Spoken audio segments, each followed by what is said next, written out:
Es decir, si nosotros pensamos, no solamente un físico, nosotros siempre lo vinculamos con la física, particularmente con la mecánica y con todo lo que es las leyes que de alguna forma va a desentrañar Isaac Newton. Pero en realidad es más que eso, es un físico, es teólogo, tiene una faceta bastante desconocida que pasó a la luz principalmente después de que se vendieron varios escritos a la segunda mitad del siglo XX que fueron comprados por Keynes.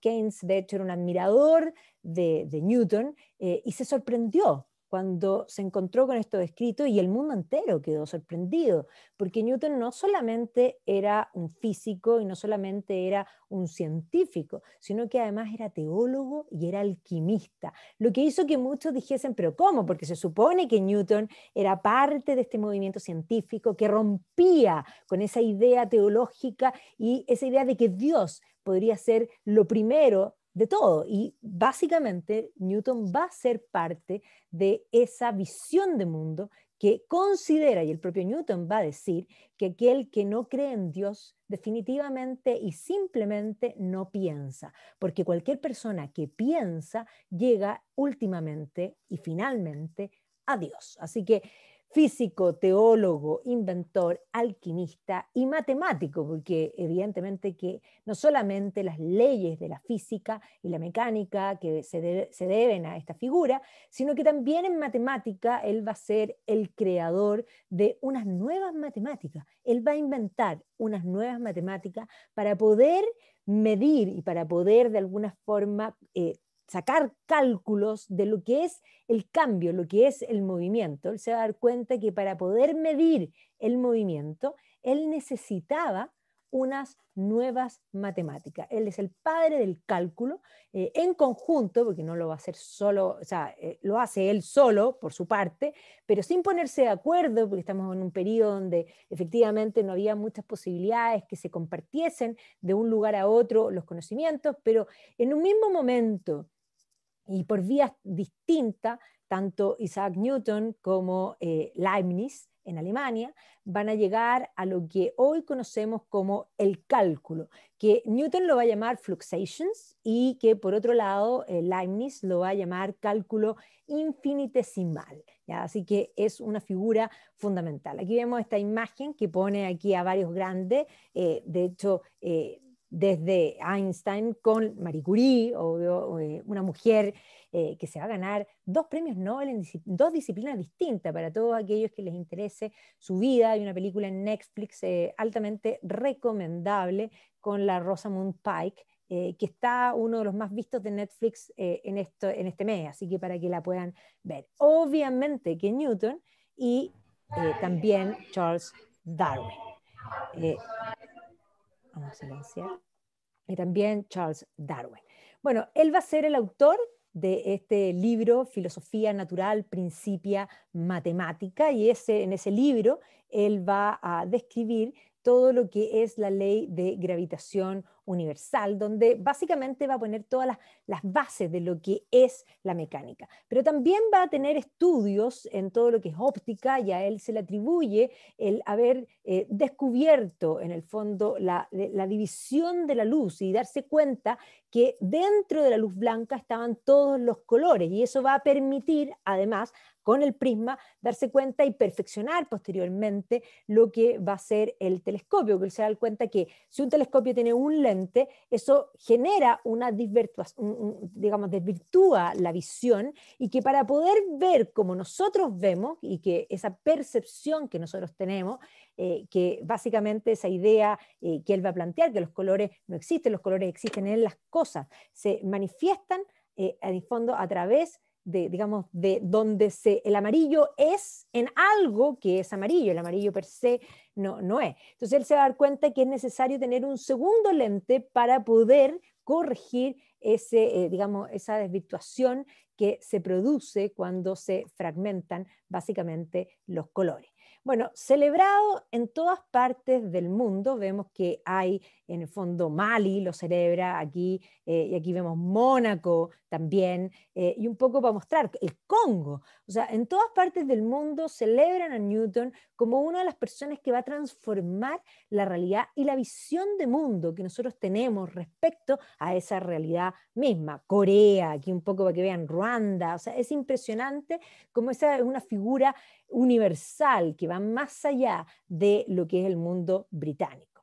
O sea, aquí hay especímenes de billete, tuvo también alguna vez un espécimen de un pound, hoy día no hay un billete de un pound, así que ya no lo vemos. Pero en la cultura popular está muy presente, y sobre todo en el mundo británico, hay no un pub que se llame Isaac Newton, y siempre lo representan con este concepto de la manzana. O sea, cuando uno camina en distintas ciudades, uno se encuentra con homenajes a la figura, con el concepto de la manzana, de esta idea de develar los secretos del universo. Y obviamente que la cultura popular también lo ha ensalzado, tiene su Lego, y no tiene un Lego, tiene un Lego, aquí vemos con el prisma, tiene otro Lego con la manzana, y tiene también Playmobil, con celebrado, Playmobil tiene toda una línea de personajes históricos, y obviamente está con el Principia Naturales, en el fondo filosofía natural, Principia matemática. Se lo pone en todas las figuras más importantes de este cambio, de este lo que básicamente es la aplicación y la unión de los métodos después del racionalismo. El racionalismo inicia con René Descartes, y vamos a ver que sin duda lo que plantea Descartes es lo que va a inspirar en gran medida, por una parte, a Newton, pero también lo va a inspirar a ir en contra de Descartes, porque lo que va a plantear Newton, yo diría que tenemos acceso a ese Newton teológico, que durante mucho tiempo no se tuvo. O sea, yo ya les expliqué que la segunda mitad del siglo XIX aparecieron todos estos escritos de Newton que cambiaron también la visión de este autor. Y precisamente él va a tratar de escribir, y de hecho el Principia, esa Filosofía Natural, Principia Matemática, es un libro que pretende responder de René Descartes y a este intento de René Descartes de separar a Dios del hombre como concepto. Entonces, es inmensamente importante el cómo se va a ver reflejado, sin duda. O sea, por una parte tenemos a Descartes, tenemos en Inglaterra a Sir Francis Bacon, que llama a dominar, a controlar la naturaleza, y es un llamado que sin duda lo va a tomar Newton en esta idea de poder descifrar digamos, las leyes de la naturaleza, este concepto de que Dios, y por eso ahora uno con el teólogo, creó con pesos y medidas, y por lo tanto hay que descubrir cuál fue ese plan divino, y por lo tanto cuando él llega a las leyes de la física, van a ser las leyes que él considera que son parte de este plan. Generalmente se ha presentado a Newton como, y muchas veces cuando nosotros googleamos nos encontramos con estas frases célebres. Una de ellas es esta que aparece en una carta que él le escribe a Robert Hooke, un personaje con el que es otro inglés muy importante del movimiento científico. Hooke es de la generación anterior, junto con Christopher Wren, van a trabajar juntos. De hecho, después del incendio de Londres, Hooke con Wren van a hacer el observatorio que está justamente en el lugar donde está el monumento al fuego, y además Hooke va a ser el hombre que mide y que básicamente repiensa todo lo que va a ser Londres. Pero en una carta, porque Newton en general es un hombre bastante solitario, en relación a amistades. El mito ha sido que fue solo y que todo lo pensó solo, lo cual no es tan cierto, y eso lo vamos a plantear. Pero en una carta a Hooke, en la cual Hooke va a ser su gran enemigo, Newton va a tener una facilidad para pelearse con la gente no menor, y que va a tener que ver con que no va a aguantar que nadie lo critique.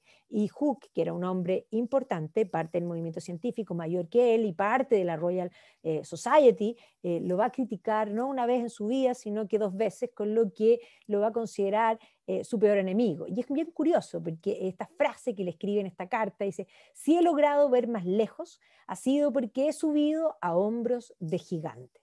Y posteriormente, en varias de sus hallazgos, él se va a deber en gran medida al propio Hooke, pero no va a querer reconocer para nada que le debe nada a Hooke, porque va a ser básicamente su gran enemigo. Esta frase ciertamente muestra una realidad. No existe un alguien, un científico o un artista, o da lo mismo en qué disciplina lo situemos. No hay persona humana que caiga como, digamos, una entidad autónoma sola que no se deba a un pasado, a una tradición, a conocimientos anteriores. Esta idea del conversar de las distintas edades que es tan trascendental para poder desarrollar cualquier cosa. Pero hay otra frase que si ustedes googlean se la van a encontrar todo el tiempo y que vamos a un poco a desmenuzarla para poder comprenderla. Se le atribuye haber dicho lo siguiente, lo que es poco probable que lo haya dicho. He sido un niño pequeño que, jugando en la playa, encontraba de tarde en tarde un guijarro más fino o una concha más bonita de lo normal. El océano de la verdad se extendía inexplorado delante de mí.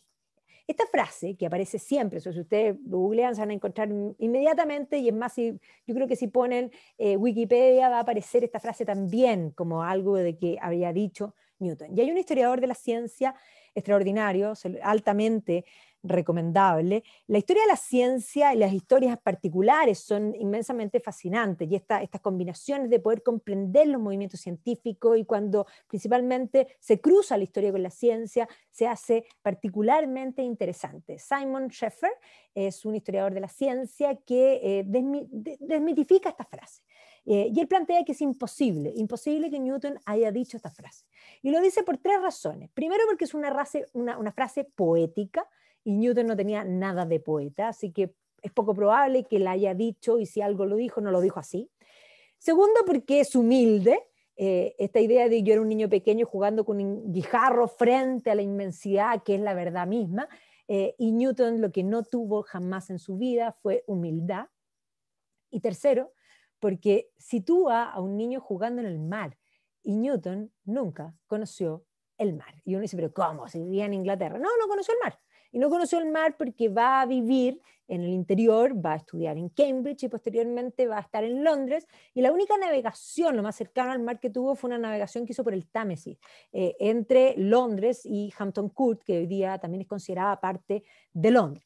Además, lo que plantea Scheffer es que esta frase básicamente está tomada de la idea de Milton, en la obra de Milton, aparece que es este Paradise Lost, que es una obra tremendamente dramática, porque básicamente lo que se cuenta es cómo el hombre perdió el paraíso y cómo fue abandonado por Dios. La obra de Milton, John Milton, es una de las figuras más importantes de la literatura británica, y es un grito de este abandono, este concepto del abandono. Y ahí aparece esta idea del niño jugando con las piedrecitas y con las conchitas en la orilla del mar, y el concepto de la pérdida de la verdad como concepto, que básicamente se nos perdió, nos alejamos del concepto básicamente de Dios. Y luego esta idea de Milton va a volver a aparecer en el siglo XIX, específicamente a comienzos del siglo XIX, y va a ser el propio Lord Byron el que va a tomar y que va a adjudicar esta visión de Milton a Newton. Entonces ahí nos vamos a tener a este Newton, supuestamente, jugando en la playa con las piedrecitas, y un poco diciendo aquí yo estaba concentrado en este punto y la verdad era el océano completo. Y luego el propio Wordsworth, que es uno de los grandes poetas británicos, va a escribir un poema que se llama The Beach, donde va a volver a tomar esta misma idea. Por lo tanto, esa idea de Newton humilde y con esta frase la de parto desmitificando, y como yo les contaba, la única navegación que hizo en su vida fue precisamente en el Támesis, y aquí la vista del Támesis en este periodo, y desde lo que es Londres, la City, básicamente, el centro de Londres, hacia Hampton Court. Ahora, aquí vemos esta portada en el fondo, el Principia Matemática de Filosofía Natural de Newton, donde aparece una imagen una imagen que nos dice también parte de la mitología. Esta idea de Newton llegando al cielo, donde está con un ángel, solo, ¿ya? Y aquí vemos como abajo están los dibujos matemáticos de él desentrañando la verdad del universo. Pero aquí en esta imagen nos muestra a Newton conversando con el ángel y el ángel conversando con Newton. Esta idea de Newton como un hombre solitario que desentrañó los secretos, un hombre solo que va a aparecer en toda la litografía posterior a Newton. Aquí Giambattista Pitoni nos muestra esta alegoría, la muerte, aquí no aparece Newton, pero sí aparece, aquí está el ánfora, en el fondo la tumba de Newton, y vemos como la luz se refracta y por lo tanto están los experimentos de Newton y básicamente la idea de que Newton trajo la luz y trajo no solo la luz en el sentido de la luz que se refracta en distintos colores, sino que la verdad, el concepto de que él solo nuevamente trajo la verdad al mundo, aclaró nuevamente, por eso digo luz. Entonces este concepto de que Newton era un hombre solitario, que pensó en solitario, es lo que se cuajó en el tiempo por muchos años. Y aquí vemos también Étienne-Louis Boullée hace este proyecto para la tumba de Newton, donde otra vez pone la tumba, ahí está Newton solo, y solo frente a la inmensidad. La idea de este proyecto de la tumba era hacer una gran bóveda celeste, donde además en términos y dimensiones gigantescas, porque lo que vemos aquí, esta línea que vemos aquí son árboles grandes, y por lo tanto la idea de este proyecto, que no se hizo, por supuesto, porque imagínense lo que era hacer esto, era un poco extrapolar esa visión de este Newton solitario. Y probablemente la litografía más importante se produce a finales del siglo XVIII del gran artista William Blake, donde él hace este dibujo en 1795, que se llama Newton. Y además nos pone, generalmente en la Edad Media se representaba a Dios con un compás. Esa idea de que Dios creó el mundo con pesos y medidas, y Dios en el fondo creaba el mundo, y además con un compás se dibuja algo redondo, o sea, lo que nos muestra que en la Edad Media sí la gente pensaba y tenía certeza de que la Tierra, el mundo, en el fondo intelectual, sabía que la Tierra era redonda. Pero aquí lo que hace Blake es poner a Newton con un compás, a Newton develando los secretos de la naturaleza, controlando, midiendo la naturaleza. Y no solamente en la ilustración, sino que Blake va a hacer varias litografías en el fondo y dibujos en torno a este concepto del poder que ahora tiene el hombre en sus manos, lo que se denomina literalmente el antropocentrismo, para dominar y controlar la naturaleza. Hay un proyecto que se hace en el siglo XIX, para que vean que esta idea de que Newton estuvo solo se va a extrapolar, que era un proyecto para hacer digamos, un homenaje a Newton, tomando su casa en Londres y estableciendo esta especie de como pirámide con el universo arriba, que tampoco se hizo, pero evidentemente que era para ensalzar este concepto de este hombre que en soledad había logrado tantas cosas. Pero hay que decir también que la soledad no es cierta. Estamos en el periodo de la Ilustración. Newton es parte de lo que se denomina la República de las Cartas. Ciertamente esta gente no tenía WhatsApp, no estaban conectados por Instagram, ni por Facebook, ni por ninguna de las redes sociales que hace que hoy día nosotros nos sintamos tan conectados. Pero a pesar de no tener ninguna de esas tecnologías, el mundo intelectual sí estaba conectado. Y estaban conectados porque las cartas eran públicas, porque se compartían los conocimientos de un lugar a otro. Si nosotros pensamos en un René Descartes, era un matemático que viajaba de un lugar a otro cuando le contaban sobre un problema matemático que alguien en algún lugar no había podido resolver. Entonces, desde la creación de la imprenta y la revolución y la masificación de las ideas, el mundo intelectual va a estar vinculado e interconectado. Y esta interconexión de la República de las Cartas, como se lo denomina, es una interconexión que incluso va más allá de Europa. El nuevo mundo también va a estar conectado con este viejo mundo. Yo acabo de hacer una charla esta semana sobre la ilustración escocesa, y precisamente la ilustración escocesa va a ser lo que se va a extrapolar hacia Norteamérica, hacia Nueva Zelanda, hacia Australia. El mundo estaba intelectualmente interconectado. Esta república de las cartas se compartía de un lugar a otro y básicamente el conocimiento de ciertas personas y los escritos de ciertas personas eran básicamente públicas. Y esto ya desde mucho tiempo antes, o sea, las cartas de Erasmo de Róterdam, que es el primer gran, podríamos decir, humanista o el príncipe de los humanistas, eran cartas públicas que la gente las conocía, ¿ya? Y por lo tanto, esta idea de la soledad es algo que no es cierto. Y en ese sentido, la primera frase de estar sobre los hombros de gigante tenía que ver precisamente con este mundo compartido, con de estos saberes compartidos, con este imperio literalmente del conocimiento que se va a extrapolar a distintos lugares. Esto es lo que es la cultura de la ilustración. Es una red interconectada de conocimientos que va a ir en el fondo generando como este clúster y por lo tanto Newton no era un hombre solo. Y por eso aquí me gusta mucho más esta alegoría del comercio, que es genial. Aquí Just Assman nos muestra el comercio. Este es el comercio y el comercio fluye desde aquí vemos el mar, y aquí están las embarcaciones, pero aquí todo está influido y todo está creado, todo está armado. El comercio es el gran motor de la historia. Esto es lo que está en la parte de abajo de la litografía. O sea, este comercio, la libre asociación de personas es lo que mueve literalmente a la humanidad. Entonces, este concepto de la interconexión es tremendamente importante.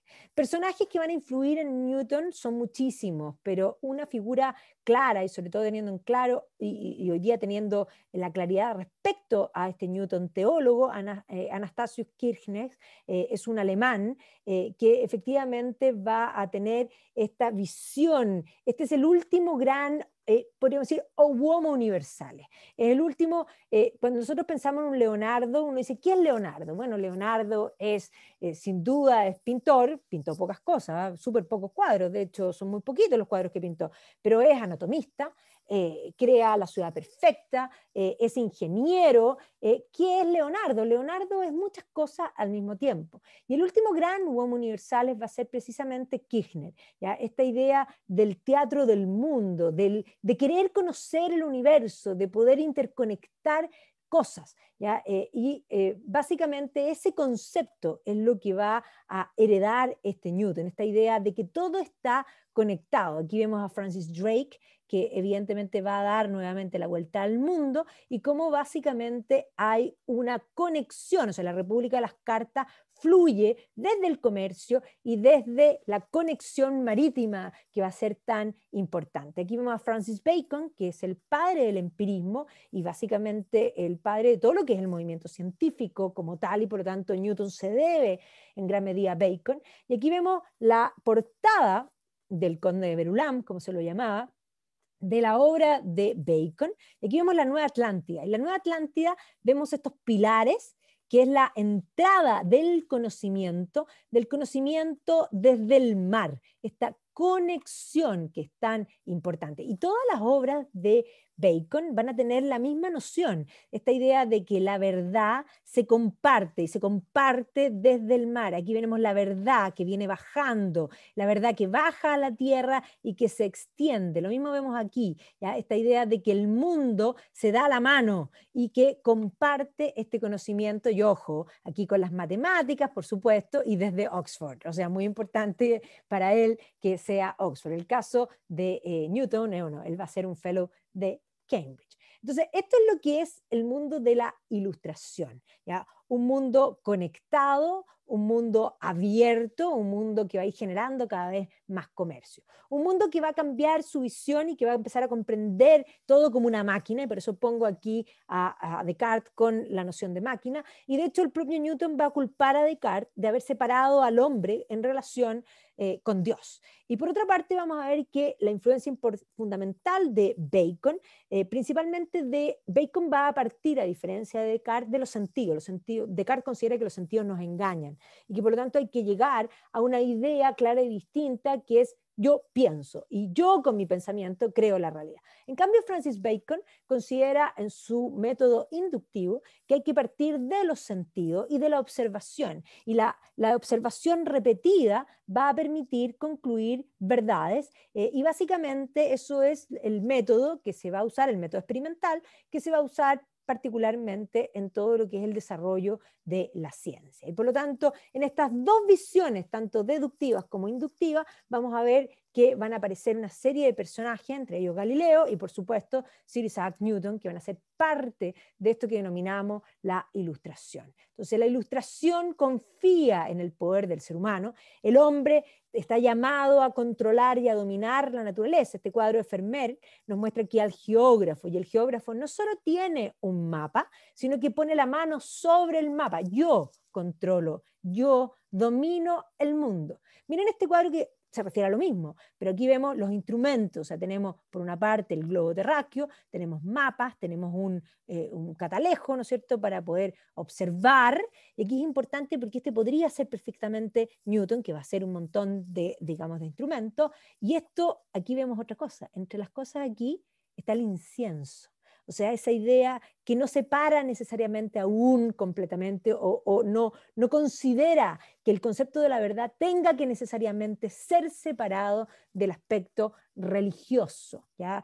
Hoy día hay algo instalado, y principalmente en ese mito que se construyó, de plantear que ciencia y fe son dos cosas que son incompatibles. Pero lo que hay que comprender es que en toda la historia de la humanidad, ciencia y fe trabajaron de la mano. Y lo más sorprendente durante el siglo XX fue descubrir en la segunda mitad con los escritos secretos de Newton, que Newton, aquel que siempre se planteaba como la separación de la ciencia con la fe, no solo no estaba separado, sino que consideraba que cualquiera que pensara, si pensaba realmente, tenía que llegar a Dios. Para él, ciencia y fe estaban unidos. Entonces aquí vemos que toda la temática de los cuadros tiene que ver con este movimiento científico, donde aparecen básicamente los instrumentos. Es un periodo donde la ciencia, la revolución científica va a permear a toda la sociedad y básicamente en el arte racionalista vamos a ver que la ciencia se hace presente. Este es un Rembrandt y aquí este Rembrandt, esta es la lección de anatomía. Y aquí la lección de anatomía, no solamente el profesor, primero hay que pensar que nunca antes había pintado un cuadro así. O sea, cuando uno piensa en el Renacimiento, que siempre nos dicen que hubo un antropocentrismo, en el Renacimiento no hay ningún cuadro así. O sea, básicamente en el Renacimiento hay Última Cena 1, 2, 3, Madonna 1, Madonna 2, Madonna 3, algunos cuadros que no son religiosos, pero no hay cuadros de la cotidianidad, pero ahora sí. Y aquí vemos este cuadro que es emblemático, donde no solamente el profesor le enseña a sus alumnos cómo abrir un cuerpo, o sea, la primer plano de este cuadro hay un muerto sobre la mesa. O sea, ¿quién había pintado algo así antes? Nadie.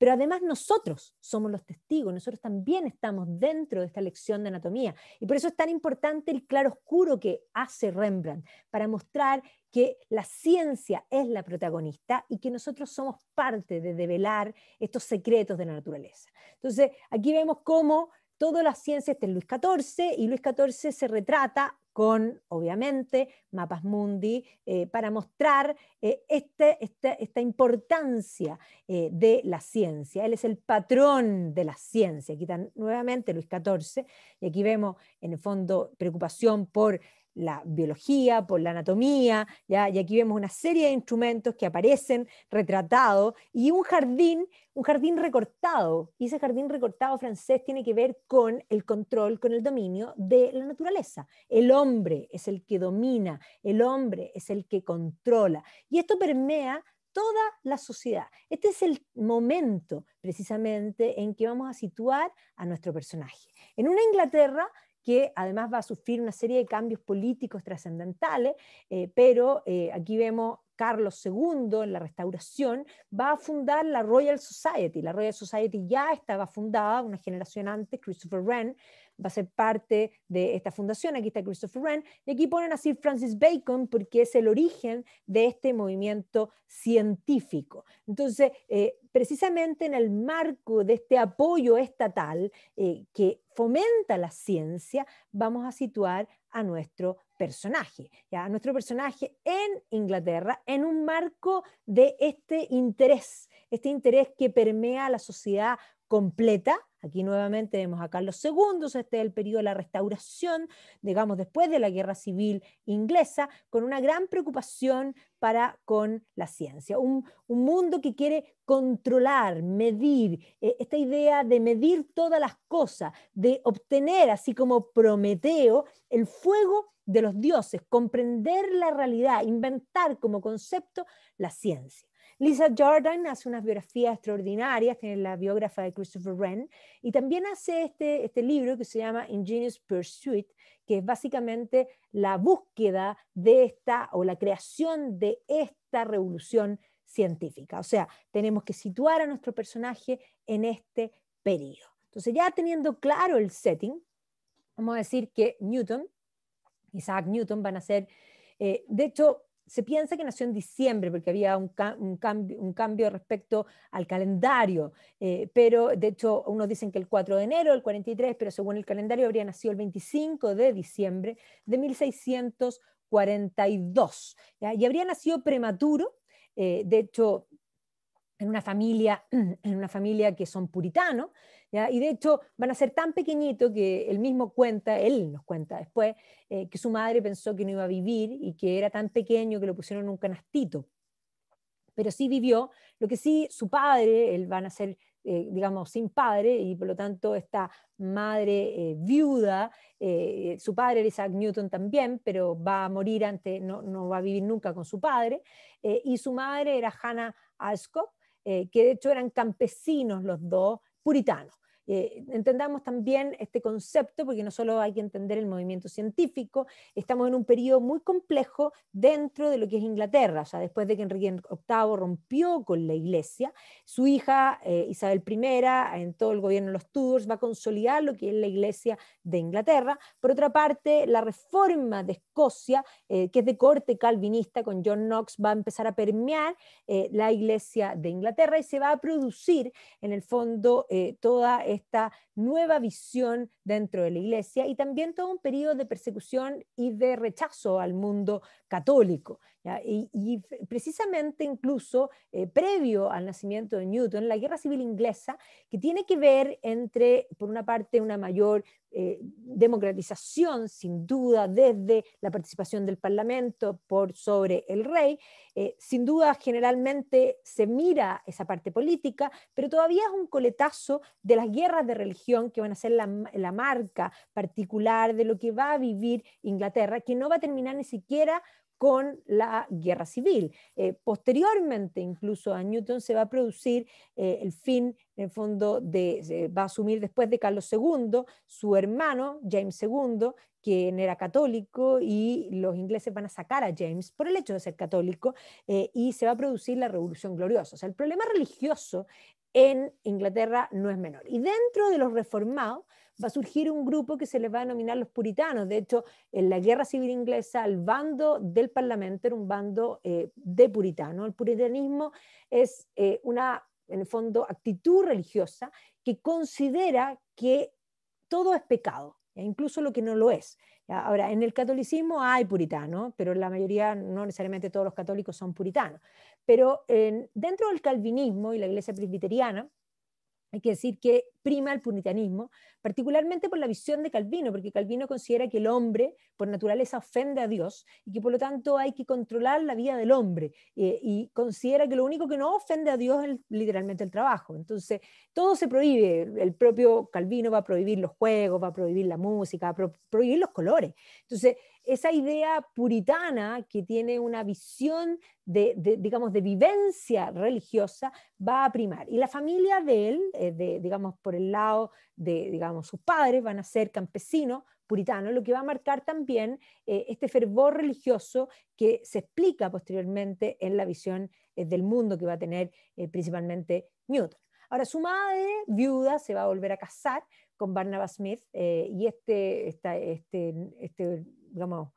nuevo marido de su madre no va a querer hacerse cargo de este niño que tenía 3 años, y por lo tanto Newton va a ser enviado a la casa de los abuelos, con quien tampoco va a tener una muy buena relación. De hecho, después el abuelo va a morir, y la abuela, de hecho, o sea, de hecho quedó a cargo, digamos, de esta abuela, pero después posteriormente lo van a desheredar, así que Newton va a tener una carencia de cariño desde muy temprano. De hecho, él se va a sentir tan triste de haber sido dejado de lado, que él mismo cuenta en su vida que él quiso amenazar en el fondo a su padrastro y en el fondo, y a su madre, con quemar la casa porque se sentía agotado, o sea, de haber sido un niño tremendamente complicado y de hecho dañado. Así que no va a ser tampoco cercanos a los abuelos, no van a suplir esta falta de cariño y de haberlo dejado un poco de lado.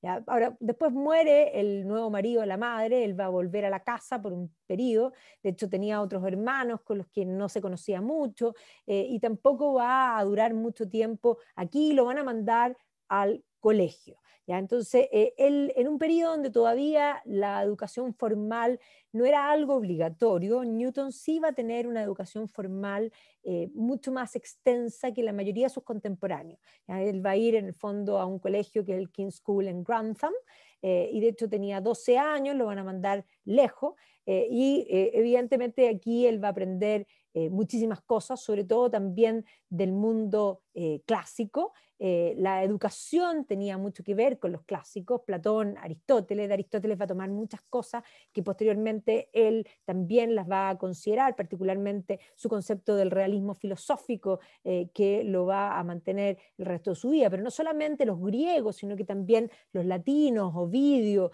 va a quedar muy impactado con Ovidio, con el Metaforción, que de hecho va a ser algo importante. Pero principalmente el propio Newton va a decir que lo que más a él le va a impactar es la Biblia, o sea, él va a leer la Biblia constantemente, y hoy día tenemos claro que si tomamos todas las obras que él escribió, escribió mucho más sobre teología que sobre ciencia. ¿Ya? Y por lo tanto la Biblia va a ser fundamental, y aquí pongo la Biblia de King James, que definitivamente es, podríamos decir, un punto cúlmine dentro de esta reforma. ¿Ya? Entonces, básicamente lo que él planteaba, esto que yo les decía, que cualquiera que piensa tiene que necesariamente creer en Dios. Y para él la Biblia era la palabra de Dios, y él dice y reconoce haber leído diariamente la Biblia. Y básicamente esta idea de que ahí en la Biblia está la más sublime filosofía, ¿ya? Y que es la historia más profunda que se puede encontrar. Aquí en el colegio no va a tener muchos amigos, y sí, va a tener una vida más bien solitaria. Este sería el momento más solitario porque todavía no va después, aunque va a tener algunos amigos y que él los mismos los identifica. Tiene una amiga mujer que es Catherine Storer, a la que de hecho sabemos que lo que él hacía era, desde que estaba en el colegio, era fabricar cosas, y por lo tanto le va a fabricar juguetes.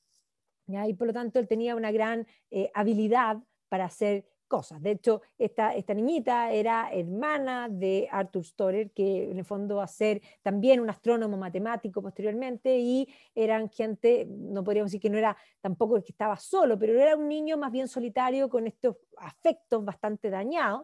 Y aquí vemos en el colegio que están los bancos rayados, y en este banco aparece precisamente la firma, o sea, él también va a rayar aquí Isaac Newton, así que obviamente que la tienen en el colegio enmarcado, o sea, con una mica encima, para que nadie vaya a borrar el graffiti, porque ese graffiti es tremendamente importante. Sabemos que a él le gustaba fabricar cosas, y que en este periodo le habría fascinado este libro Los misterios de la naturaleza, de John Bates, de donde él habría sacado una serie de ideas. De hecho, tanto le interesaban los artefactos que de pronto estaban jugando, y él estudiaba y sacaba cálculos matemáticos para ver cómo tenía que tensar en el fondo, los cordeles de en el fondo, un volantín, para que fuese más rápido. Incluso él mismo cuenta que él habría fabricado un molinillo donde va a poner en el fondo un ratón adentro. O sea, esto en el fondo pone una máquina que se automueve con un ratón adentro, o sea, hace correr a un ratón, que permite que el molinillo funcione. O sea, era ingenioso, creativo desde el comienzo. O sea, que aquí vemos la escuela el colegio donde él va a estudiar, y obviamente que este colegio se siente muy honrado de que Isaac Newton haya estudiado aquí. Estamos en el periodo de precisamente posguerra civil, tras la muerte de Carlos II. Oliver Cromwell anula la monarquía y se nombra Lord Protector.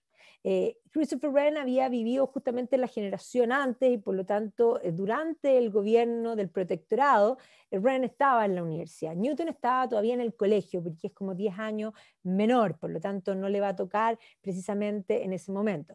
Sí, en el fondo vamos a ver que estos cambios políticos van a ser momentos bastante conflictivos para Inglaterra, y él básicamente parte de esa tormenta la va a vivir en el fondo todavía como un prepúber. Siendo un niño, él le gustaba fabricar relojes, fabricaba relojes solares y también en el fondo trataba digamos, y tenía una obsesión con este concepto de máquinas que permitieran medir. ¿Ya? Entonces hay una serie digamos, de instrumentos, y por eso pongo aquí relojes solares, que él va a intentar desde pequeño fabricar. Cuando termina el colegio, va a volver a su casa, y de hecho lo van a poner a trabajar en el campo. Ellos vivían en el campo, y por eso pongo aquí a Newton con un gorrito así como campesino, ¿ya? Porque va a intentar ser campesino y va a ser pésimo campesino. De hecho le encargaban que fuera también a guardar las ovejas y no tenía digamos, muchos dedos para este tipo de pianos, básicamente.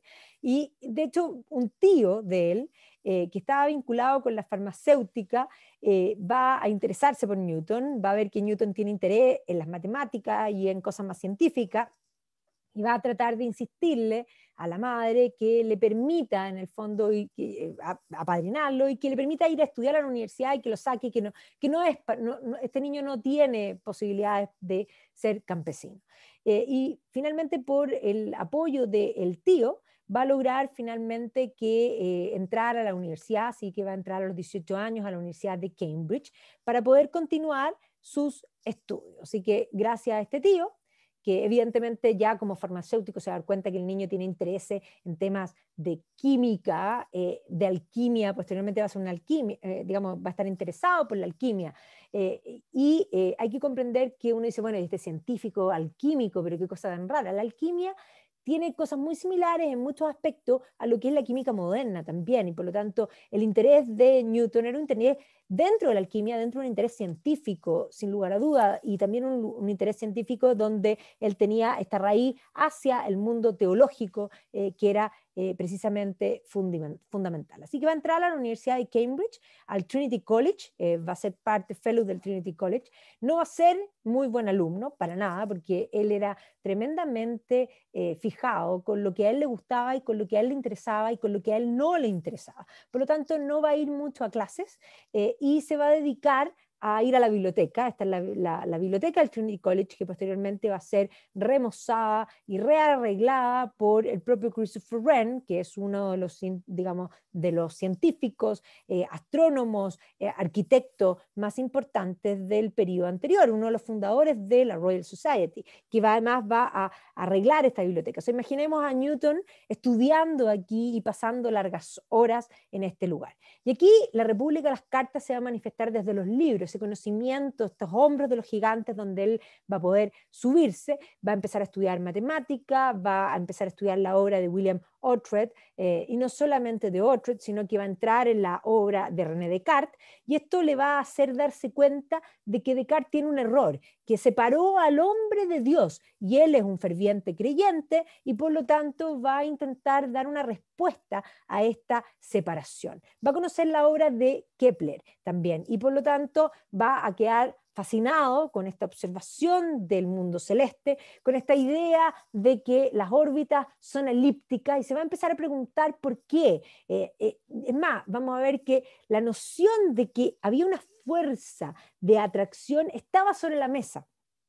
No era el primero, de hecho no va a ser el primero en plantearlo, el propio Robert Hooke, que va a ser su gran enemigo, lo había planteado, pero el comprender por qué eran elípticas y poder medir ese movimiento va a ser lo que posteriormente lo va a llevar a tener que inventar matemáticas para medir lo que en ese minuto era inmedible con las matemáticas existentes. Así que Kepler va a ser algo fundamental en lo que es la visión básicamente de Newton. Pero no solamente va a estudiar eso, sino que varios matemáticos, Franz von Schütten, ya que va a ser en el fondo también un matemático alemán que va, digamos, va a estudiar, y también a los matemáticos británicos como John Wallis, ya que había elaborado en el fondo las series infinitas y todo lo que era el teorema del binomio, y por lo tanto estaba al tanto de todas estas matemáticas que para ese entonces eran las matemáticas modernas. Él va a inventar una matemática más allá de las existentes. Pero sin duda va a partir por lo que existía antes de él. Va a conocer en la universidad una figura fundamental que va a ser otro Isaac Barrow, Isaac Barrow va a ser profesor de él, y va a ser Isaac Barrow el que posteriormente va a familiarizar y va a meter a Newton en lo que es la alquimia. Él era alquímico y buscaba básicamente el concepto de la piedra filosofal. Ya va a entrar en contacto con los trabajos de Galileo, ya de Fermat, de Huygens, o sea, la universidad va a permitir que esta república de las cartas se manifieste a través de los libros y que este joven tenga acceso a estudios de geometría, de óptica, y que básicamente van a alimentar su imaginación. Y él a su vez, ya dijimos que era parte de la República de las Cartas, había iniciado una serie de correspondencia con la Royal Society. ¿Ya? Y aquí precisamente en estas correspondencias se va a encontrar con Robert Hooke, y de hecho en algún momento él va a mandar una carta y Robert Hooke lo que va a hacer es decir, sí, bien, pero estás equivocado. Lo que va a hacer que para el propio Newton, Hooke se convierta en su gran enemigo. Ya les dije que Newton no era humilde, no, para nada, se consideraba, él siempre se supo el alumno más inteligente del colegio. Él siempre se supo el alumno más inteligente también de la universidad, y por lo tanto que alguien de afuera le viniese a corregir, a él no le parecía nada. Y Hooke era una figura fundamental, era un hombre científico trascendental, es de la primera generación de estos científicos, además había perfeccionado el microscopio, y lo que había hecho Hooke al observar él va a hacer un libro que se llama Micrografía, donde va a empezar a observar desde el microcosmos al macrocosmos, porque no solamente se va a quedar en el microscopio, sino que junto con Christopher Wren, que era astrónomo, va a dedicarse también al mundo cósmico y por lo tanto del microcosmo al macrocosmo, y la comprensión de Hooke era inmensa. O sea, Hooke es un hombre fundamental, y de los escritos de Hooke en gran medida, de hecho muchas cosas, es más, Hooke atisba la idea de que hay una fuerza que atrae, pero el punto es que Hooke no tenía la matemática ni el conocimiento para poder probar esa fuerza, y eso es lo que va a hacer Newton. Newton va a inventar el cálculo que va a permitir probar eso que Hooke había atisbado. Ahora, Newton nunca va a reconocer que le debe a Hooke. Esta ilustración nos muestra a Hooke con varias cosas detrás. Por una parte, el monumento del fuego, que es un observatorio astronómico, ¿ya? Lo vemos aquí con el microscopio, que es fundamental para Hooke, pero aquí vemos también toda la tecnología eólica que las escritos de Hooke permitieron y han permitido hasta hoy, tecnologías que son actuales, o incluso la propulsión en el fondo que ha permitido llegar al espacio, son en el fondo ciencia o tecnología basada en la ciencia de Hooke, así que Hooke es un gigante. Ahora, ¿cómo se llama esto? Newton no le va a perdonar nunca esa crítica a Hooke, y van a tener un problema toda la vida. Por otra parte, en la universidad él va a conocer a John Locke, van a ser no amigos, conocidos, pero de hecho vamos a ver que van a tener una correspondencia juntos, e incluso Locke trataba Newton no era en el fondo, tenía conocidos, escribía, compartía, pero no era de salir, ya nunca se casó, no se le conoce, en el fondo, mujer en su vida, pero tampoco hombre, o sea, no, estaba sumido en sus propios intereses, y Locke, que es un filósofo político tremendamente importante y que no podemos decir que no haya tenido una obra magnífica y con una influencia hasta también tan importante en un aspecto distinto como Newton, intentaba invitar a Newton a tomarse una cerveza al pub de la esquina, básicamente. Y Newton siempre va a manifestar que estaba inmensamente ocupado. Ahora, en algún momento, ya Newton estaba haciendo una serie de experimentos alquímicos y de hecho va a tener varios problemas nerviosos. Hoy día varios autores consideran que habría tenido una ruptura con un discípulo que era Nicolás Fatio y que después de esta ruptura con él, básicamente habría tenido como un colapso nervioso que algunos plantean que se debe principalmente a que trabajaba mucho con Mercurio y que probablemente esto alteraba también su personalidad. Entonces va a estudiar con más profundidad a Wallis, va a penetrar más profundamente en las matemáticas y desde Wallis se va a dar cuenta que falta algo y va a empezar a trabajar en esto que él va a llamar las fluxiones, que posteriormente va a ser el cálculo, pero que todavía no lo va a terminar de desarrollar, pero en eso estaba trabajando en la Universidad de Cambridge cuando de pronto llegó la peste. Y la peste llegó y se instaló y fueron años muy malos y por lo tanto todos los alumnos tuvieron que irse literalmente a cuarentena, igual que nosotros, y se tuvo que ir a su casa. De hecho, la peste va a azotar a todas partes, no había en el fondo en un mundo sin antibióticos y por lo tanto la mortandad era infinitamente mayor. Esto era el año 1665. Son años muy complejos donde precisamente la peste va a azotar con gran fuerza 1665, 1666, ya 2 años tremendos, no daban abasto para enterrar a la gente. Newton se va a ir al campo a vivir con su, digamos, con la familia, pero no solamente va a ser la peste, sino que además va a haber, por otra parte, guerra y por otro lado, fuego. En 1666 se va a quemar Londres entero, ¿ya? Y por lo tanto son años de plaga, de peste. Parecía ser que los jinetes del apocalipsis, literalmente con el año de la bestia, 1666, se habían desatado. Este es un mapa de la ciudad de Londres, donde había atacado por una parte, primero la peste y posteriormente el fuego. O sea, realmente esto parecía ser el fin del mundo. La mortandad era algo infinitamente mayor e incomparable con lo que estamos viviendo hoy día. Y así que Newton va a quedar retirado en la casa de sus padres. Obviamente que aquí va a estar en un periodo de pensamiento y en este periodo, durante la peste, va a llegar a establecer su ley de gravitación universal y va a terminar de armar también lo que van a ser sus fluxaciones. O sea, va a tener este tiempo para él. Él mismo se va a encargar de construir un mito respecto a este periodo de confinamiento. Ya está en la casa de él, está en la pieza de Newton, donde además tiene este telescopio que él va a desarrollar también en este periodo y después lo va a perfeccionar usando el doble lente para poder en el fondo ver, digamos, sin distorsión respecto a la refracción de los colores. Pero aquí el mito que él va a decir es que él estaba sentado en el jardín de su casa, debajo de un árbol, cuando de pronto se le cayó una manzana y eureka, se le ocurrió. Mentira, eso probablemente no es así. O sea, probablemente él venía, de hecho, sabemos que venía trabajando desde antes de irse a confinamiento, ya estaba trabajando respecto a esta idea de la atracción, respecto al por qué la órbita de, en el fondo, los planetas alrededor del Sol se producía en elipsis, y eso tenía que ver con esta fuerza de atracción que hace que en el fondo no sea una órbita totalmente redonda. Así que la manzana es una excusa y aquí en el fondo empieza a trabajar en este concepto del cálculo para poder medir su obsesión. O sea, ya estaba trabajando en las fluxaciones en Cambridge y por lo tanto para poder medir este cambio.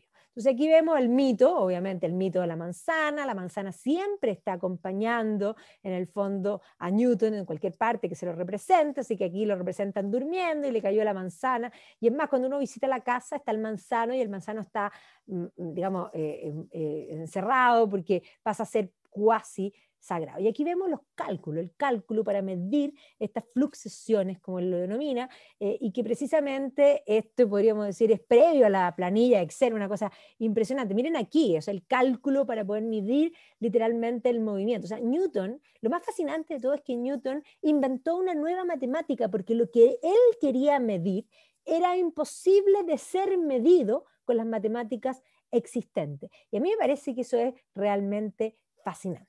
Finalmente, después de 2 años, lo que nos da esperanza, nosotros también, 65, 66, la peste azotó y finalmente el 67 va a poder reanudar sus estudios dentro de la universidad. Y aquí va a empezar a trabajar la óptica, ¿ya? Y va a ser elegido como un fellow del Trinity College de la universidad, que es uno de los colleges más importantes de la Universidad de Cambridge. ¿Ya? Y aquí va a empezar a trabajar también con Isaac Barrow, que ya les conté que le hacía las clases, y Barrow, en el fondo, de hecho, había renunciado a lo que era la cátedra lucasiana. La cátedra lucasiana es una cátedra fundamental que había sido creada por un profesor que era, en el fondo, Henry Lucas, en 1663. ¿Ya? De hecho, esta cátedra en Inglaterra, cuando nosotros hablamos de alguien como un professor, es alguien que es dueño de una cátedra. Y esta cátedra en matemática era una cátedra tremendamente conocida, y por lo tanto, cuando Barrow deja esa cátedra, Newton iba a ser el sucesor. Así que precisamente en el gobierno de Carlos II, en el momento de la restauración, que es al que le toca el incendio de Londres, así que él va a reconstruir la ciudad de Londres, va a haber este apoyo con respecto a la ciencia y la fundación de estas cátedras. ¿Ya? Así que obviamente que va a quedar muy bien puesto dentro de la Universidad de Cambridge. ¿Ya? Aquí también vamos a ver que precisamente Newton va a estar trabajando con este profesor en cosas de matemáticas fundamentales. Cuando estaba trabajando el tema de las fluxaciones, que ya lo había atisbado en el periodo en que había estado, en confinamiento, cuando se da cuenta de que hay un personaje en otro país, en Alemania, ¿ya? Que es un alemán, que es Leibniz, que ha inventado lo mismo. Y por lo tanto hay toda una polémica que se va a dar en vida y que se ha dado hasta el día de hoy. De hecho, ¿quién inventó esta guerra de los cálculos? Así como existe la guerra de las corrientes entre Edison y Tesla, está esta guerra del cálculo entre Newton y Leibniz. ¿Quién inventó el cálculo? ¿Ya? La verdad es que lo inventaron hoy día, se coincide que lo inventaron los dos al mismo tiempo, por vías distintas, y llegaron a las mismas conclusiones con caminos totalmente diferentes. Entonces, se considera hoy día que los dos lo inventaron en forma independiente. Los dos son los padres básicamente del cálculo. Así que Leibniz, que es considerado el más grande de los científicos, y el último Homo universalis propiamente tal, habría llegado a lo mismo en Alemania, pero van a tener una correspondencia, existe la correspondencia entre los dos.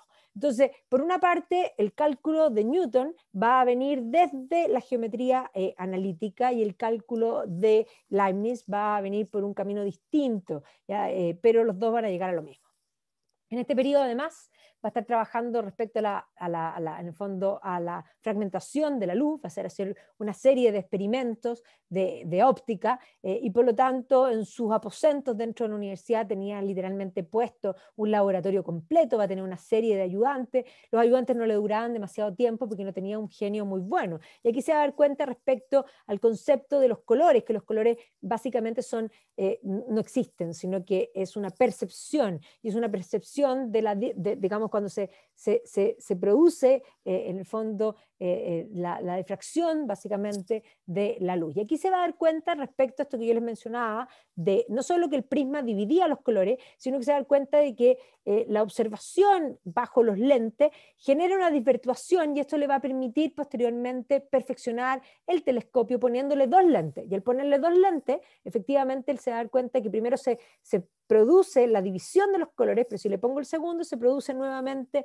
la unión de los colores, con lo que permite poder que la observación sea adecuada. Y por lo tanto va a inventar este telescopio reflector, que es un telescopio mejorado. Este es el modelo que está en la casa de Newton, y que obviamente después va a desarrollar una serie, digamos, de instrumentos.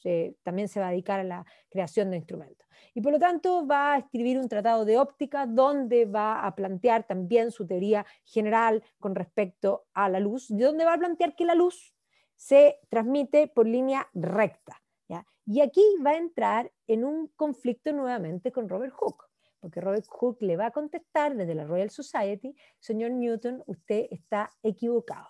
La luz tiene naturaleza ondulatoria, lo que a Newton le va a cargar. Ahora hay que tener en cuenta de que esta pugna, hoy día sabemos que los dos tenían razón, porque efectivamente la luz y hoy día con los conocimientos que tenemos a través de Max Planck y del propio Albert Einstein, nosotros sabemos que efectivamente la naturaleza tiene, digamos, la luz tiene una naturaleza dual, que en el fondo en algunos momentos se transmite como onda y en otros momentos se transmite en línea recta, por lo tanto los dos tenían absolutamente razón, algo que ellos en ese minuto no podían saber, pero aquí lo que estaba en juego era la palabra de uno contra la palabra de otro, y entendamos que Hooke estaba catapultado y Newton estaba literalmente iniciando su carrera.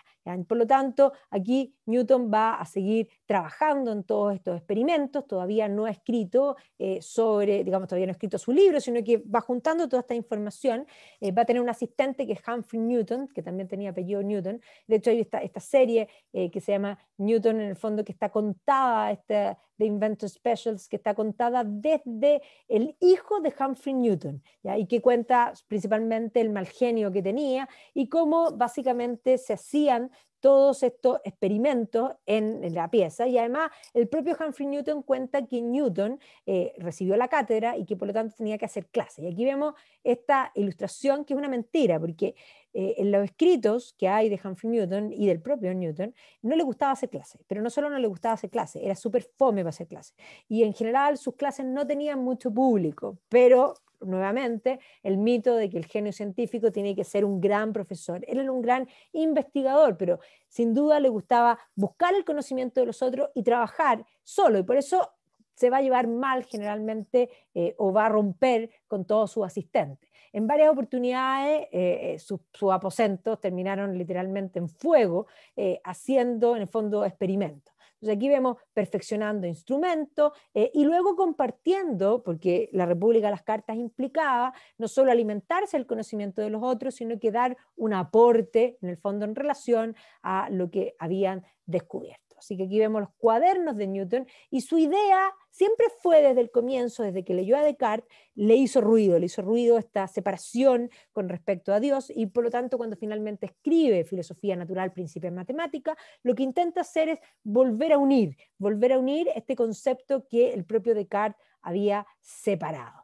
¿Ya? Entonces aquí, en este libro, va a aparecer su famosa ley de gravitación universal, que efectivamente en 1685, que es la culminación de todos estos estudios que ha trabajado desde mucho tiempo antes, donde va a plantear que la fuerza que atrae a los objetos es básicamente proporcional a la masa e inversamente proporcional al cuadrado de las distancias. Ahora, esta idea no era una idea nueva. Yo ya les planteé que habían personajes que habían atisbado ciertas cosas. Desde el siglo, digamos, desde el siglo XVI, 1551, Domingo de Soto, lo que había planteado es que cuando un cuerpo caía, se producía una aceleración, es decir, un cuerpo caía no siempre a la misma velocidad, había algo que hacía que cayese más rápido. Por lo tanto, ya Domingo de Soto, que es uno de los escolásticos, ¿no es cierto?, va a atisbar este concepto de que hay una fuerza.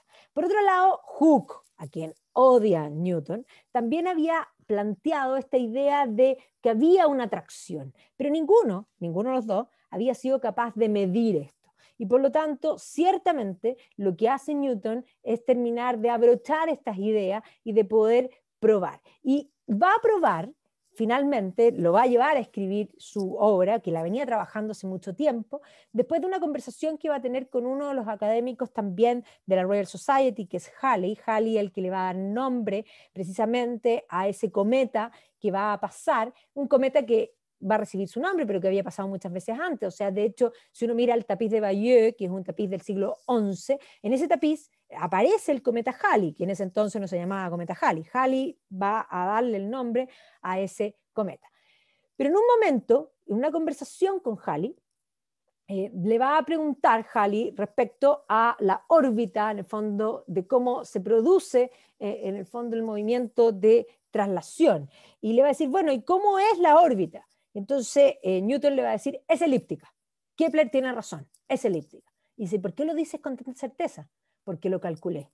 ¿Cómo lo calculaste? Si no se puede calcular eso. Le dice, sí, pero yo lo calculé. Entonces le dice, déjame buscarlo y te lo mando. No lo encontró y por lo tanto finalmente le dice, lo vuelvo a calcular y te lo mando. Y ahí básicamente mostró lo que era el cálculo y eso lo llevó a finalmente escribir su obra. Así que se sentó escribió, y esto es algo que le ha pasado no solo a Newton, a muchos intelectuales les ha pasado. O sea, si uno piensa en Charles Darwin venía pensando su teoría y ya tenía muchas cosas desarrolladas, pero no la publicaba, y no la publicaba porque sabía que su teoría tenía una serie de colaterales que él eran no deseados, básicamente. Entonces, no la va digamos, no la va a publicar por largo tiempo, y no va a publicar sino hasta que va a ser Wallace el que publica algo similar a la teoría de Darwin, pero sin la genialidad y sin el rigor científico del propio Darwin. Y eso va a obligar a Darwin finalmente a publicar El origen de las especies por selección natural en 1859. Entonces, esta petición de Halley va a hacer que Newton finalmente publique, y que esta idea de la manzana que él mismo nos plantea como el mito, y finalmente lo plantea. Entonces, el propio Einstein nos dice que efectivamente cuando Newton le escribe a Halley, toma esta idea de Hooke y no quiso darle el crédito, ¿ya? Porque básicamente no quería aceptar que Hooke era parte de estos hombros de los gigantes sobre los que él se paraba. Y eso va a permitir que finalmente surja este principio matemática que se debe en gran medida al trabajo, o podríamos decir al empuje que le va a hacer Halley y otros Herschel, o sea, la República de las Cartas, que finalmente va a hacer que Newton publique. Y aquí en esta publicación van a aparecer sus leyes. La primera ley de Newton es la ley de la inercia, y que básicamente dice que todo cuerpo está en reposo hasta que algo lo empuja, y que el movimiento ese va a ser un movimiento obligado y rectilíneo, y que va a hacer cambiar en el fondo lo que estaba antes en pasivo a la acción. Por otra parte, la segunda ley de Newton lo que plantea es la interacción de las fuerzas, que para mover un objeto se necesita una fuerza proporcional al objeto mismo. Esto es súper simple. O sea, si yo tengo que mover un sillón, tengo que hacer una cantidad de fuerza, pero si tengo que mover algo mayor, la cantidad de fuerza que necesito para moverlo es relacionada básicamente a la masa digamos, de eso. O sea, la fuerza que se imprime tiene que tener una relación con el objeto que se quiere mover. Y la tercera ley es respecto a la acción-reacción. Esto es básicamente que siempre va a haber una reacción contraria, ¿ya? Entonces aquí básicamente lo que él va a hacer es plantear que estas tres leyes están juntos. O sea, la ley de la inercia se produce en el fondo y conversan entre ellos. Es la idea de desentrañar estos secretos de este plan divino. Este plan divino, recordemos que él quería incorporar a Dios dentro de la ecuación, por lo tanto la filosofía natural, principio matemática, lo que pretende es volver a unir este concepto de este orden necesario. Y obviamente que con todo esto, además, por eso aquí ponemos la elipse, ¿ya? Y el concepto de la gravitación universal en el centro, que obviamente es lo que celebra a Newton. Justamente en este periodo se va a producir el ascenso al trono. Muere Carlos II, que había hecho la restauración, y va a ascender al trono su hermano James. James es católico, este es el que van a sacar posteriormente en la Revolución Gloriosa. Y en este periodo vamos a ver que el propio James lo que quiere es establecer una mayor participación de parte de los católicos. Lo que soñaba James era una mayor tolerancia.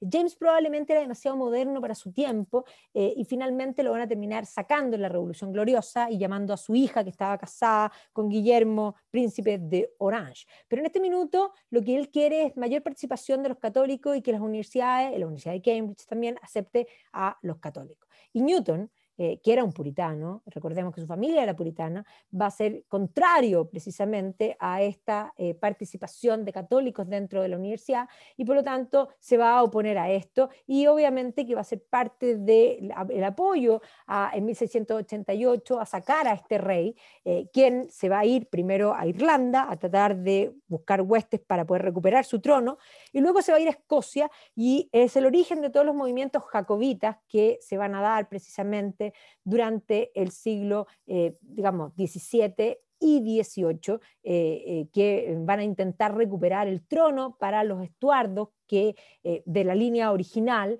reemplazando básicamente a los Estuardos que habían entrado por la línea de María, que era la hija de James, que se había casado con este príncipe de Orange, y que van a tomar el poder. ¿Ya? Así que esto es bien importante porque vamos a ver que Newton va a tener mucha relación con respecto al gobierno de precisamente William y Mary. Entonces aquí vemos a Newton, que en ese entonces, después de esta revolución, se va a ir a vivir a Londres. Así que de la Universidad de Cambridge se va a trasladar a Londres. Y ahí es donde también tenemos esta navegación por el Támesis, esto va a ser todo el movimiento que va a hacer en su vida, de su casa en el campo al colegio, del colegio a la universidad y de la universidad a Londres. Eso es todo lo que va a viajar en su vida. Y precisamente va a llegar a esta ciudad, una ciudad que pujante, una ciudad que se ha reconstruido en gran medida después del gran incendio. Ahí está el monumento al fuego. Y aquí va a empezar a frecuentar una serie de clubes, que es una de las características propias del mundo británico, a codiarse con gente. Y es más, ya era un hombre importante porque después de haber publicado Principia ya estaba catapultado y por lo tanto en Londres llegaba como hombre famoso. Y este es el momento que además se muestra que él se siente importante porque se hace retratar. Y ahí se hace retratar con peluca, sin peluca. Entendemos que las pelucas, no cualquiera usaba peluca, o sea, una peluca se ganaba. O sea, solamente alguien que tiene una notoriedad podía usar peluca. O sea, las pelucas son básicamente parte de esa actitud visual que tiene el mundo del pasado. O sea, para este periodo Newton existía y el Estado controlaba lo que es el código de vestimenta. O sea, no cualquier persona podía vestirse de cualquier manera. La vestimenta implicaba rango, la peluca también. Así que Newton se va a retratar con peluca, sin peluca, y finalmente el gobierno de Mary y William lo van a nombrar Master of the Mint, es decir, lo van a nombrar en el fondo director de moneda en 1696, porque evidentemente cada vez que sube un nuevo rey hay que hacer las nuevas monedas, pues las nuevas monedas que tienen la cara del rey. ¿Y por qué tienen que tener la cara del rey? Porque esa es la garantía básicamente de que esa moneda tiene respaldo político. Entonces él va a ser the Master of the Mint, va a empezar a hacer todas las monedas que se van a acuñar en el gobierno post-revolución gloriosa, y precisamente aquí hay una parte desconocida de Newton, porque Newton va a tratar de luchar contra los falsificadores y por lo tanto va a tratar de poner ciertas cosas puntuales en las monedas que le va a permitir poder distinguir a los falsificadores y poder llevarlos a juicio. Así que de hecho hay esta novela, que es Newton y el falsificador, que nos muestra esta faceta casi como de Sherlock Holmes de parte de Newton, que además va a llevar a ser castigado dependiendo del estamento a quien pertenecía, de dónde pertenecían, pero si era alguien del estado llano eran colgados, pero si era alguien aristócrata eran decapitados, porque las personas no había igualdad ante la ley y no morían exactamente igual. Pero este va a ser un periodo donde él se va a dedicar a perseguir principalmente a los falsificadores, y que los enviaba de hecho a la horca o a decapitar dependiendo del rango que tenían, y también va a proponer el uso del oro como un patrón monetario. O sea, recordemos que es un hombre que entiende, y va a empezar a comprender también que es necesario tener el respaldo digamos, del valor de la moneda. Por eso siempre se usaba para la estabilización monetaria, se usaba lo que es el patrón oro, que aquí va a ser Newton que lo va a proponer. Así que aquí se va a pintar sin peluca, con peluca, va a perfeccionar también vinculado con la Royal Society, se va a dedicar en el fondo a hacer una serie de estudios, a construir telescopios cortos, telescopios más largos, y a vincularse con todo este movimiento científico que tenía como sede tremendamente importante desde la Royal Society, principalmente la ciudad de Londres. De hecho, en 1703 va a terminar siendo presidente de la Royal Society, y luego también asociado como una figura emblemática de este movimiento científico, de esta República de las Cartas, a la Academia Francesa de Ciencias. ¿Ya? De hecho, va a tener amigos importantes y enemigos también. Yo les dije que él tenía una capacidad para hacerse de enemigo, no tenía la capacidad de aceptar ninguna crítica, se va a enemistar no solamente con Robert Hooke, sino que también con John Flamsteed, ¿ya? Y que era el astrónomo real, y de hecho va a tener ahí una serie,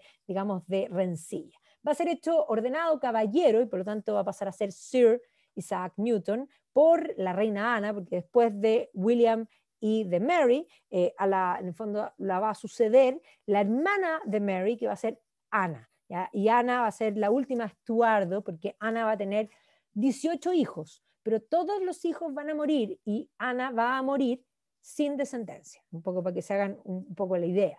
1705 entonces la reina Ana lo va a honrar haciéndolo caballero. Y por lo tanto él va a ser el segundo científico después de Sir Francis Bacon, quien había sido honrado por la reina Isabel I en el gobierno de los Tudors, como en el fondo elevado a la nobleza. Así que Newton va a ser el segundo, va a tener su escudo y obviamente que eso va acompañado. Y aquí vamos a ver un periodo, justamente él ahora está honrado, es famoso y se van a producir una serie de cambios a nivel mundial, porque él va a empezar a invertir, van a empezar a surgir las primeras compañías que van a dividir, van a vender acciones, ya van a empezar a surgir instrumentos financieros nuevos. Y en Inglaterra va a surgir una compañía que es la Compañía de los Mares del Sur. Y Newton va a invertir en esta compañía. Ahora, las compañías estaban de moda y estaban de moda particularmente desde que se habían instaurado en distintos lugares, primero en Holanda, Holanda va a ser la primera en crear compañía y por lo tanto vender este concepto de partes, participación, acciones, el concepto de las acciones. Y de hecho va a ser un holandés, o sea, más bien un escocés que va a llegar a Holanda y en Holanda, en fondo, va a inventar, primero este escocés va a lograr crear el Banco de Holanda y va a crear también este concepto de las compañías, la división de la Compañía de las Indias Orientales holandesa. Y esta idea de la participación y la división de acciones, que la va a ejecutar en el fondo John Law. ¿Ya? John Law es una de las figuras que tiene una de las vías más impresionantes, o sea, una vía de teleserie total. O sea, este escocés que va a ser expulsado, que va a llegar a Holanda, va a inventar los instrumentos financieros necesarios del mundo moderno. Posteriormente, John Law se va a trasladar a Francia, donde va a tener la idea de no solamente dividir una compañía, sino que convertir la deuda pública de Francia, que tenía un déficit fiscal gigante, también en acciones y vendérsela al público. Y además esto va a funcionar muy bien financieramente en el gobierno de Luis XIV y posteriormente va a crear una primera compañía que va a empezar a vendérsela a la gente, que va a ser la compañía de Mississippi.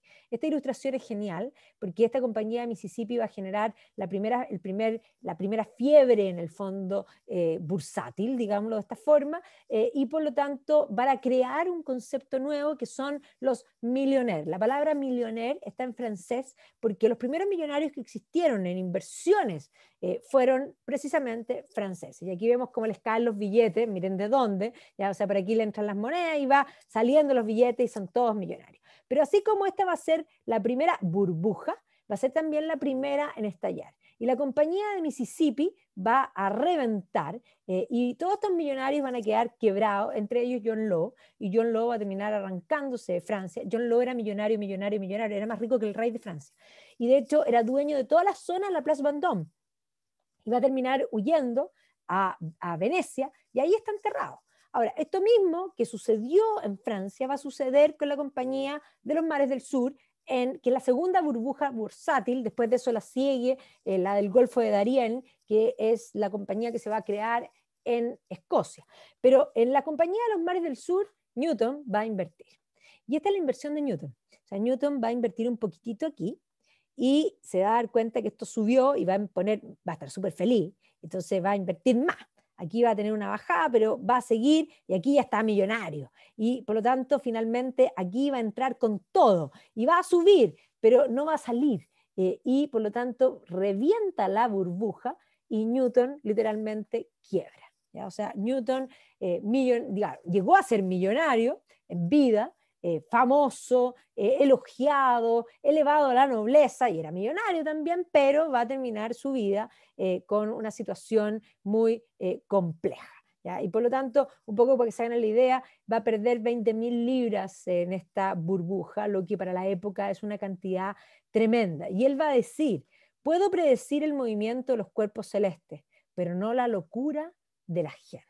¿Ya? Y por lo tanto va a quedar en esta situación muy complicada. Y obviamente que va a escribir, también se va a escribir cartas con respecto a esta situación, que no va a ser menor. Y ahí va a abandonar principalmente todo lo que es la ciencia y se va a dedicar al mundo religioso. Y aquí va a aparecer este Newton que apareció en los escritos ocultos, esos escritos que compró Keynes, buscando este Newton casi separado de Dios y ojalá para él y su visión ateo, pero Newton le sacó la lengua literalmente y lo que se encontró Keynes fue un Newton totalmente inesperados. Estos papeles de Newton que sorprendieron al mundo. Porque ¿qué apareció en este Newton oculto? Un alquimista que creía no solo en la alquimia, sino que combinaba la alquimia, la ciencia y los estudios bíblicos, y por lo tanto una serie de escritos en hebreo, y obvio, esto fue una auction que hizo Sotheby's, y que evidentemente aparecen todos estos estudios alquímicos que revelaron para el siglo XX, segunda mitad del siglo XX, un Newton totalmente desconocido. Nosotros sabemos que él había iniciado en la alquimia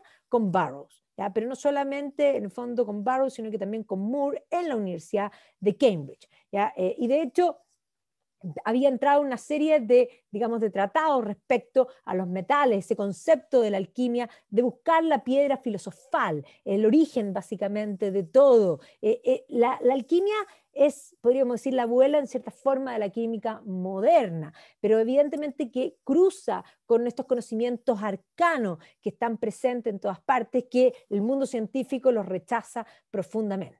Entonces, de hecho, en 1680 va a empezar un tema bastante extenso en alquimia, que es el Indis Chemicus, ¿ya? Que aquí vemos su escrito, y precisamente aquí vemos de mano de Newton una serie, digamos, escribió una serie de ensayos de la naturaleza de los ácidos, de la química de los ácidos, y ahí la relación de la alquimia con el mundo de la física. O sea, él trata de hacer conversar, podríamos decir hoy día, la química y la física. Y de hecho, él no va a afirmar como Newton, sino que él va a firmar estos documentos alquímicos que eran secretos, ya voy a explicar al tiro por qué eran secretos, como Iova Sanctus Unus, ¿ya? Y Iova Sanctus Unus es en el fondo una especie como de anagrama de su propio nombre, ¿ya? Isaactus Newtonus, ¿ya? Entonces, Iova Sanctus Unus va a ser el nombre con que él va a firmar estos escritos alquímicos, ¿ya? Y por lo tanto aquí vamos a ver que va a seguir en el fondo escribiendo con otros nombres,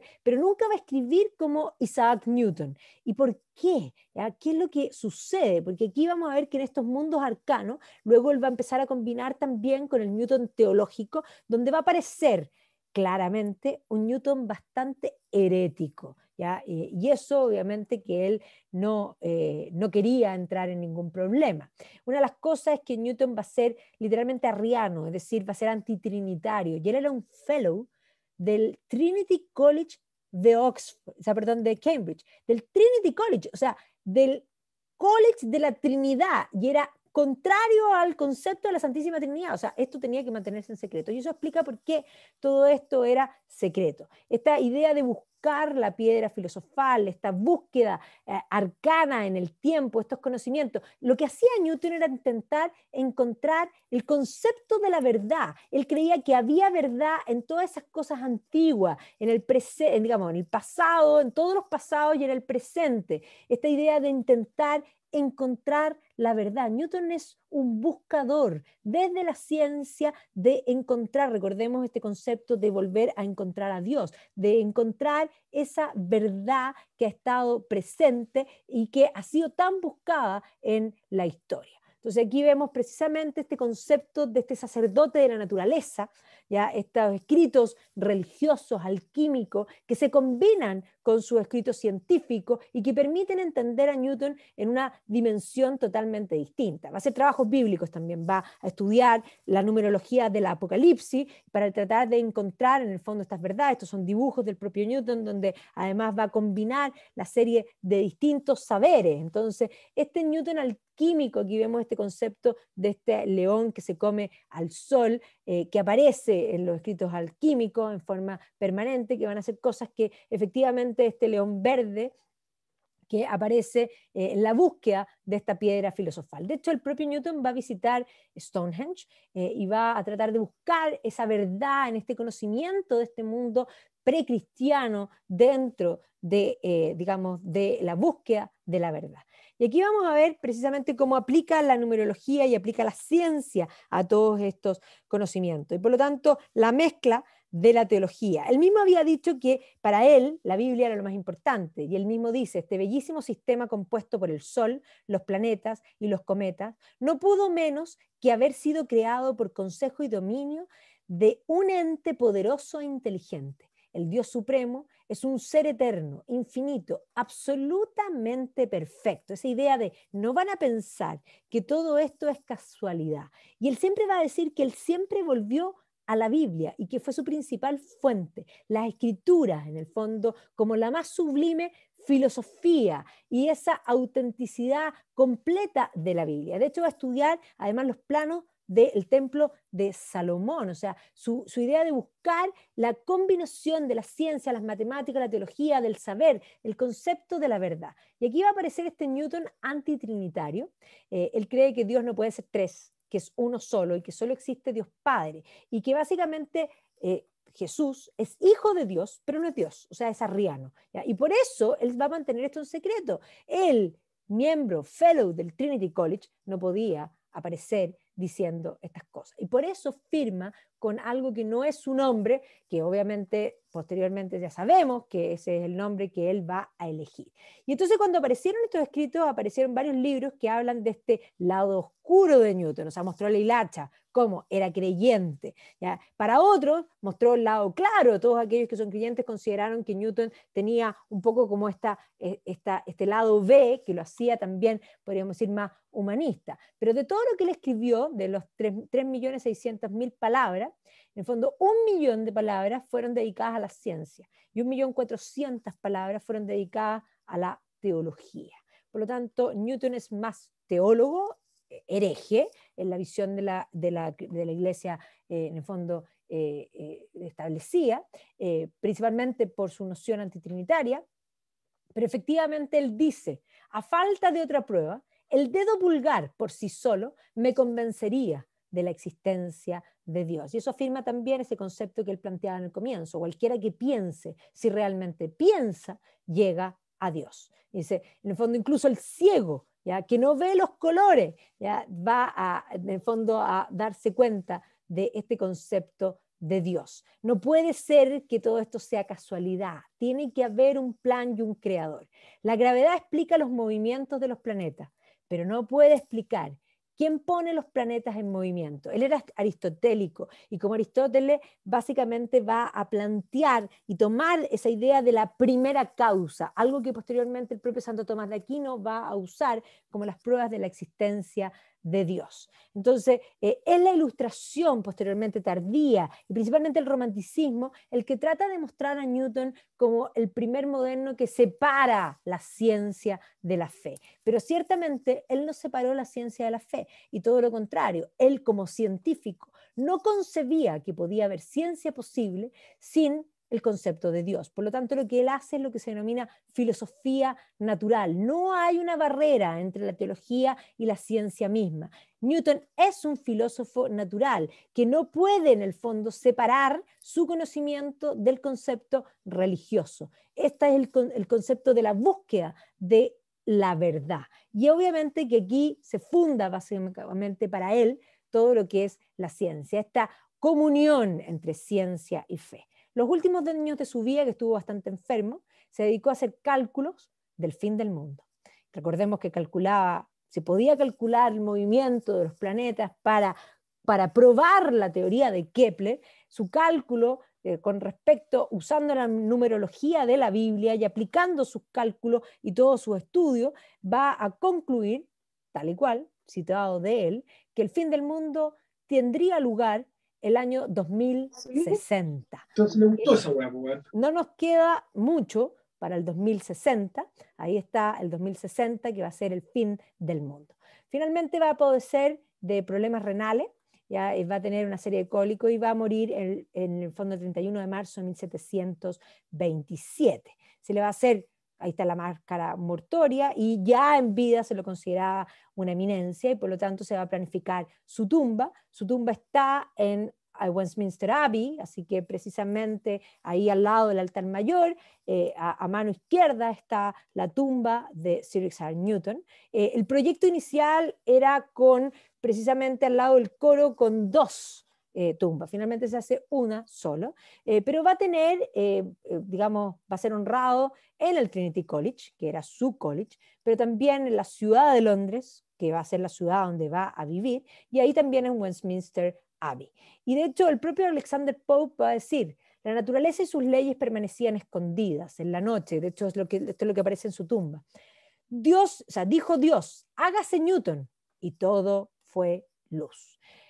Y aquí aparece esta idea de este ingenio superior en varias de las cosas. Y obviamente William Blake lo va a elogiar como el hombre que tuvo el compás para descifrar las leyes de la naturaleza. Y hace no tantos años, Eduardo Paolozzi hizo fuera de la British Library esta réplica moderna respecto al Blake digamos, de Newton, que está afuera hoy día. Y aquí vemos este mismo concepto, Dios con el compás, y básicamente todas las monedas que se han hecho para celebrar a este genio. Y además cuando se hizo la celebración en sus monedas, se podía leer, en el fondo parado, tal igual, sobre los hombros de los gigantes. Así que, y este hombre que se debió a tantos, incluido a Hooke, jamás va a querer reconocer que a Hooke le debió nada. De él se ha escrito muchísimo, hay varias biografías, aquí un poco muestro algunas de las biografías, pero hoy día hay muchos escritos que sobre todo han ido mostrando este Newton que apareció en la segunda mitad del siglo XX, que era desconocido para la historiografía por largo tiempo. O sea, cómo descifra en el fondo el mundo, el universo, pero principalmente el concepto que más se ha trabajado en el último tiempo es precisamente esta unión con la teología, con la alquimia, Newton alquimista, en el fondo antitrinitario que ha ido apareciendo. Aquí aparece también, en castellano no hay tantas, pero Joaquín Fernández tiene este Newton profeta y alquimista, nuevamente es el concepto que está sobre la mesa. Hay varios documentales, está este The Last Magician, que también hace énfasis de la BBC en la alquimia precisamente. A mí me encanta también combinar no solo la biografía, sino que en el movimiento científico, y por lo tanto digamos, toda esta ilustración, todo lo que es este movimiento científico, y la obra de la Lisa Jardine, que ya se las había recomendado, que ella precisamente, ella es la biógrafa de Christopher Wren, la biógrafa de Robert Hooke, y también ha trabajado muchísimo en el movimiento científico británico. Y aquí vemos que yo les recomendé a Simon Scheffer, historiador de la ciencia, donde precisamente habla sobre esta ilustración y este movimiento científico. Así que espero que les haya gustado. Voy a dejar de